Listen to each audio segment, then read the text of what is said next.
Peace and light. Welcome to Vibing with Vegan Vixen. Today we are discussing feminine and masculine energy and the misconception. Please keep in mind when you hear the term, oh, that's masculine, that's feminine. We are talking about two different things. There is masculine and feminine energy, and then there are societal masculine and feminine norms, which has been designated to male and female. It's apples and oranges, meaning when someone says, oh, that guy is dressed in pink, that's feminine.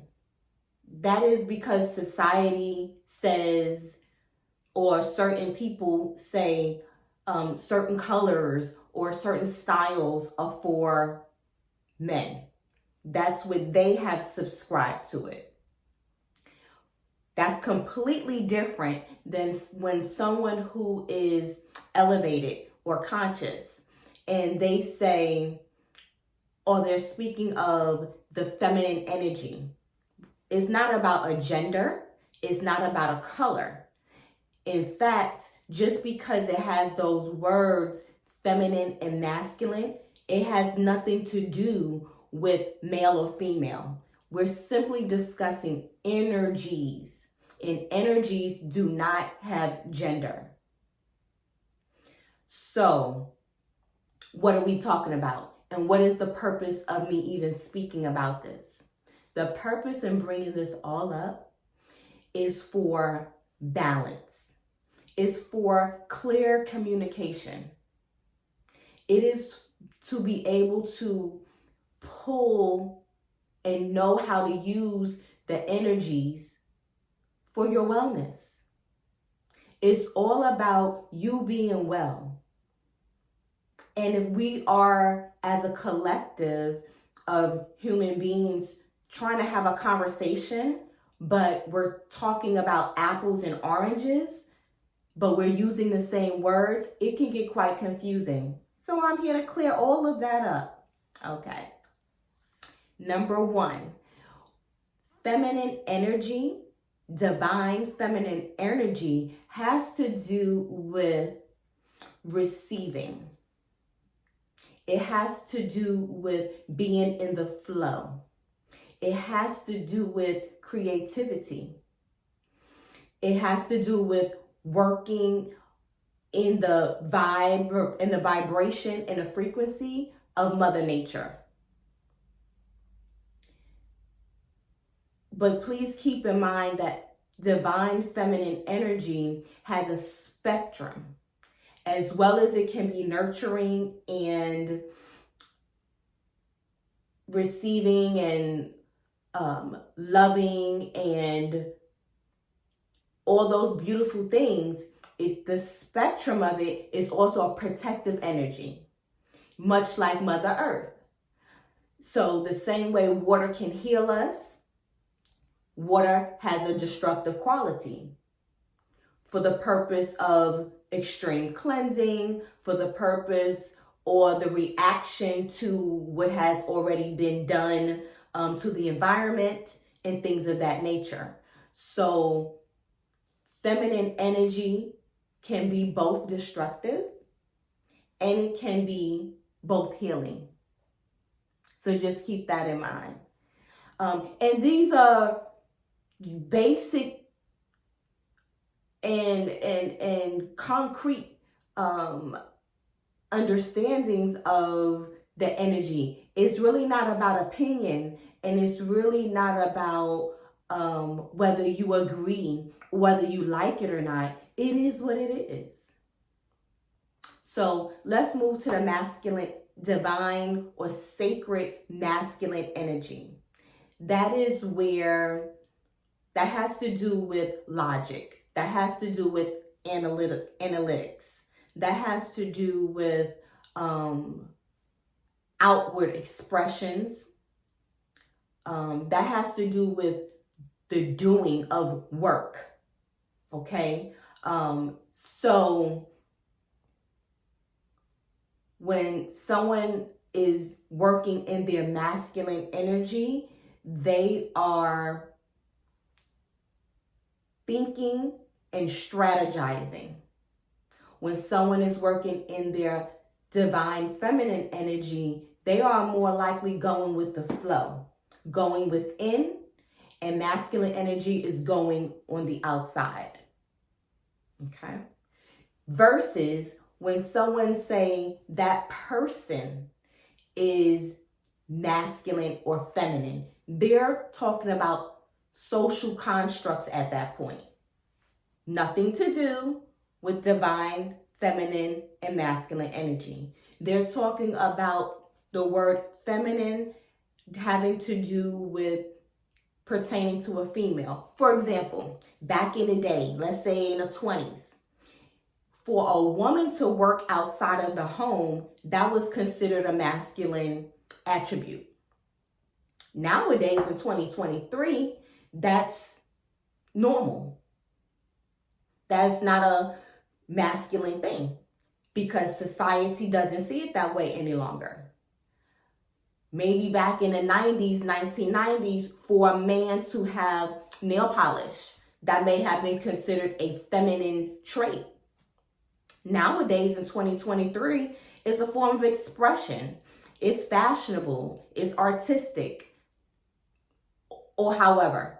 But there are still some people that may see it one way. The point is, in society, masculine and feminine ways changes with the times and is also cultural.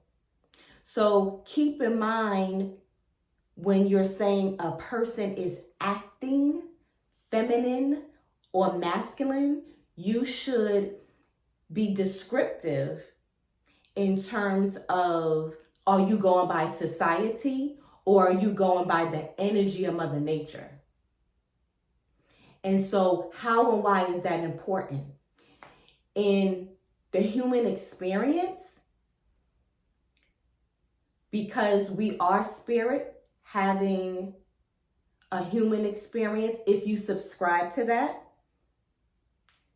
even if you don't, let's just say you just think you physical and you're not even discussing spirit. There's ways about you that you know that you can be dualistic. Okay? Just like there's a hot, there's a cold. Just like there's a happy, there's a sad. Know that the human existence has duality. So with that being said, when you are able to tap into certain energies, that will help you with the particular circumstance or a particular task you have to get involved in. So you can get into your energies and you can know which one to pull on. Or if you feel unbalanced, there's a way to say, okay, I'm thinking too much. Let me get into my feminine energy. Whether you're a male or female, it doesn't matter. Don't get sidetracked with the word feminine energy if you are a man, because the energy has to do with being in the flow state and less about being a female, which is nothing wrong with that. But anyway, let's stay on target.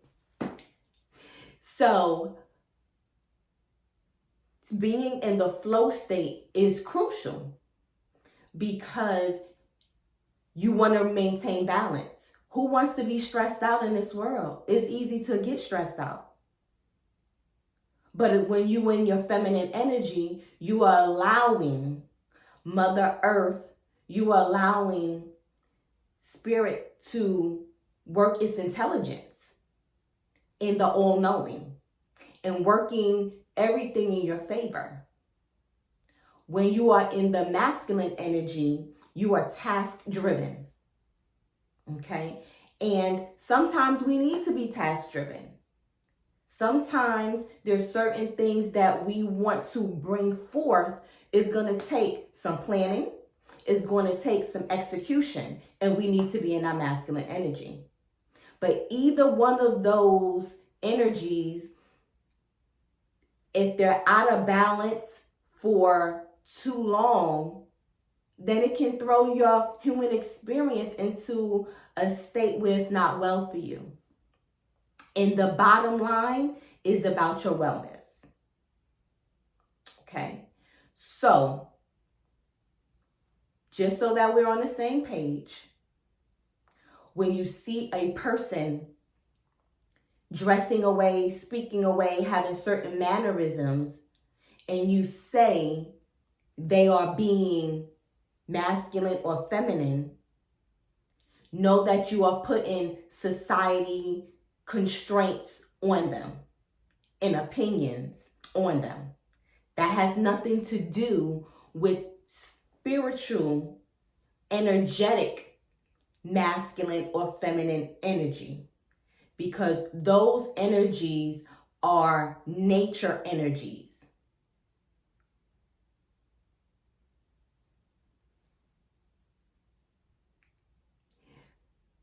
Peace and love. If you have questions or if you have comments, if you have opinions about the sacred masculine, the divine feminine versus societal constructs of masculinity and femininity, I would love to hear your comments. Keep in mind, be a boss about your body and be wise about your wellness.